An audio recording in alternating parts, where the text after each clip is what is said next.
Makkah Al-Mukarramah, titik nolnya Islam Indonesia menuju ke pusat kiblat dunia di Makkah Al-Mukarramah. Jadi itu maknanya.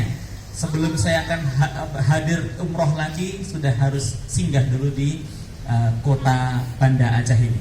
Itu tentu saja merupakan anugerah diperjalankan ke tempat ini. Selanjutnya saya bersyukur luar biasa bisa berjumpa dengan orang-orang yang dari auranya saja kelihatan aura surga. Allah melalui lisan Rasul mengatakan di surga nanti ada sebuah gedung indah namanya Darul Faroh, rumah kesenangan, rumah keceriaan yang diimpi-impikan para nabi Rasul dan orang yang beramal soleh. Gedung itu namanya Darul Faroh, akan diberikan khusus kepada orang yang suka menyenang-nyenangkan, membahagiakan anak-anak. Kepada Anda guru yang pemarah, bertobatlah, karena Anda nggak boleh masuk gedung itu ya. Menyenangkan Allah, anak-anak untuk mengenal Allah dan Rasulnya, mencintai kitab sucinya.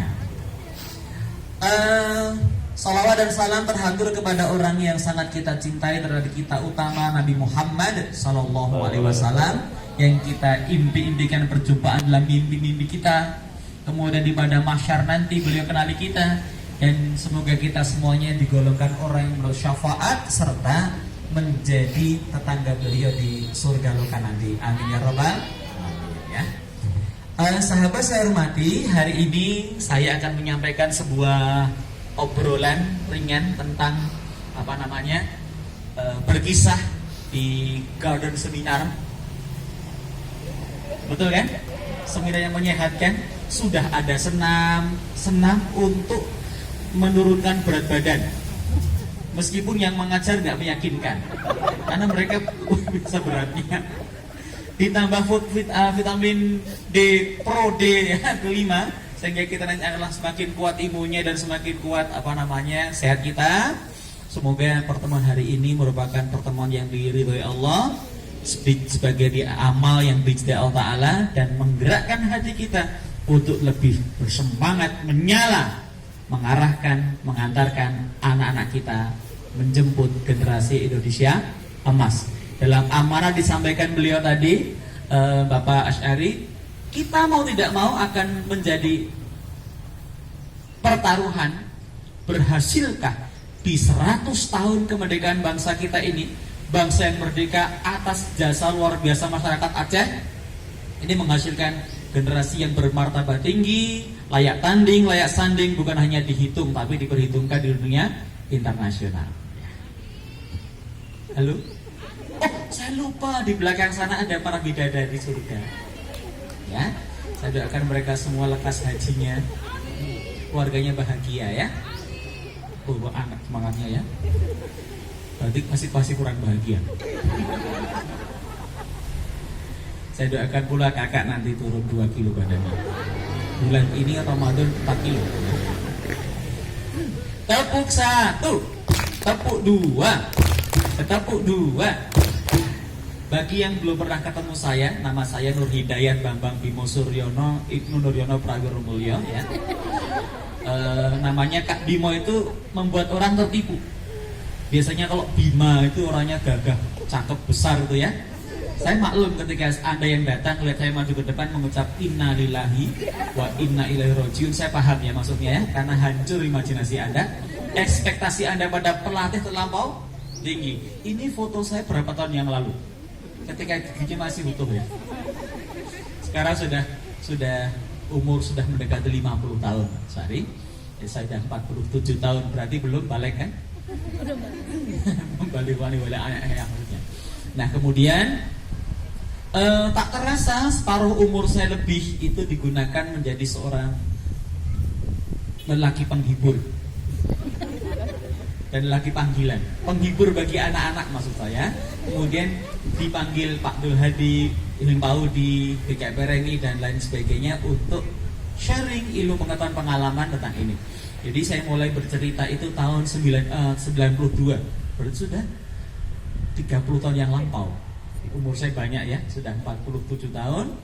Kemudian sampai saat ini alhamdulillah tetap dikokohkan untuk meniti jalan dakwah berkisah tentang kisah-kisah Al-Quran, sirah nabawiyah, para sahabat Nabi, keluarga Nabi, kemudian juga tentang para ulama kita, para zuama, para pahlawan yang membesarkan negeri kita, khususnya agama kita Islam yang mulia.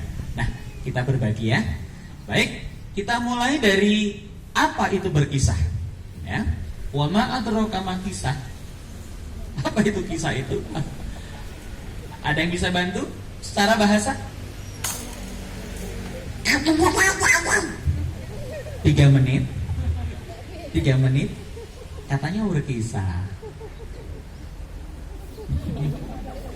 2 menit. Boleh 2 menit? Nah, apa itu kisah? Tunggu dulu ya. Apa yang dimaksud dengan kisah? Yang bisa nanti dapat hadiah lemari es tanpa pintu.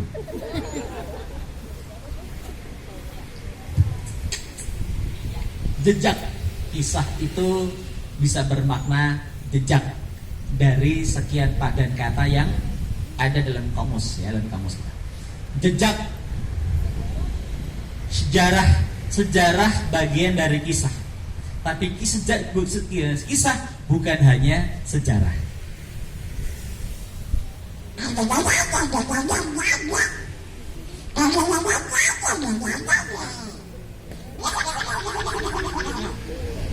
Apa artinya kisah? Cerita. Cerita itu padan kata atau artinya? Padan kata ya. Cerita itu bahasa apa?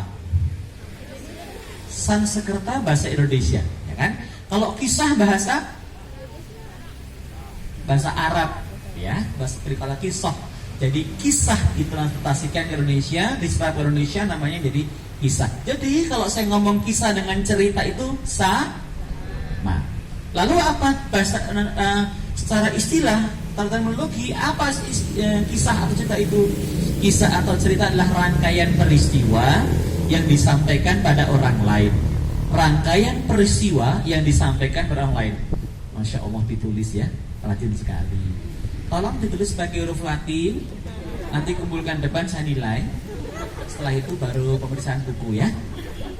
Cinta para guru ditimbang dengan darah para syuhada. Lanjut. Jadi rangkaian peristiwa yang disampaikan pada orang lain itu namanya cerita. Kalau belum disampaikan namanya apa? Cerita bukan? Belum cerita, namanya peristiwa, fenomena, kejadian saja. Kalau udah disampaikan namanya cerita dan bercerita sekaligus maknanya. Contoh, ibu tadi, ustaz tadi berangkat ke tempat ini ya kan? Di jalan tiba-tiba ada tuburukan, kemudian ada suara.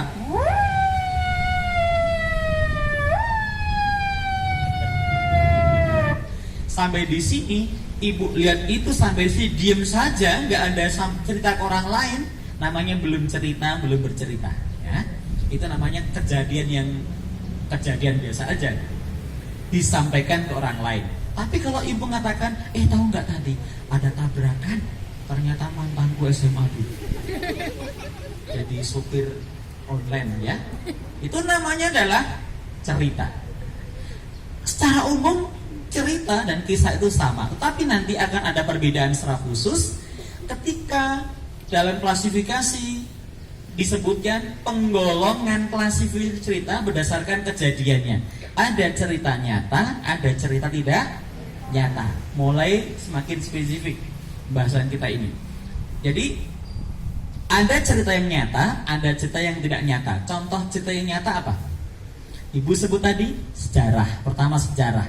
Sejarah Aceh, sejarah Ka'bah, sejarah Jakarta, sejarah Mataram, sejarah Borobudur, sejarah Indonesia, sejarah Ka'bah. Itu sejarah ya kan? Pohon sejarah ya. Sejarah itu pohon. Di pohon hidup tertata dari akar sampai atasnya. Itu sejarah. Penulisnya siapa? Sejarawan. Pendongeng boleh nulis sejarah? Bukan ranahnya, bukan kompetensinya. Jadi ini sejarah. Lalu ada lagi yang namanya sirah. Ada kemiripan dengan sejarah, tapi sirah itu lebih menunjuk kepada biografi. Ya, biografi. review hidup seseorang dari lahir, perjuangannya, kemudian dampak dari keberadaannya, ekstensinya, itu namanya biografi. Sirah Nabawiyah, tentu tentang kehidupan